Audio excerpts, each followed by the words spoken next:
ગાંધીનગરમાં મનપાનો મિલેટ મહોત્સવ, જેમાં કુડાસણ ખાતે મહોત્સવનું ખાસ આયોજન કરવામાં આવ્યું. મંત્રી દર્શના વાઘેલા પણ ત્યાં હાજર રહ્યા હતા. ડીડીઓ પણ ત્યાં ઉપસ્થિત હતા.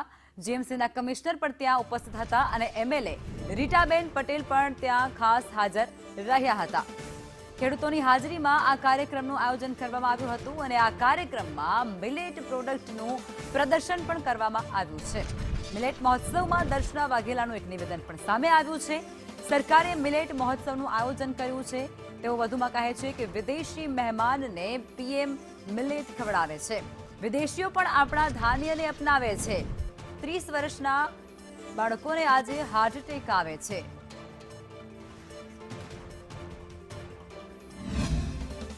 હું આજે અમારા કૃષિ મંત્રી જીતુભાઈ વાઘાણીને અભિનંદન આપીશ કે એમણે આજે 17 નગરપાલિકાઓમાં આ મિલેટ મહોત્સવનું આયોજન કરી અને આ કાર્યક્રમ આપ્યો છે. હું એ વાત જરૂર કહું છું આપને કે આપણે સૌ જાણીએ છીએ પ્રમાણે આ મિલેટ વર્ષ આપણે કેમ ઉજવવું પડે અથવા તો મિલેટ્સ મહોત્સવ કેમ ઉજવવું પડે? કારણ કે આપણે આ બધા પહેલેનું આપણું ઓલ્ડ ઇઝ ગોલ્ડ છે.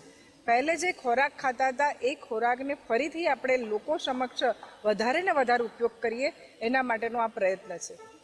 આપણે જાણીએ છીએ પ્રમાણે કે આ જે બાજરો છે, કોદરી છે, મોરૈયો છે કે રાગી છે, આ બધા જ ધાન્ય એવા છે કે ખૂબ પચવામાં પણ હળવા પડે અને શરીરમાં ખૂબ ફાઇબર અને અલગ અલગ વિટામિન્સની પૂર્તતા પૂરી કરે છે.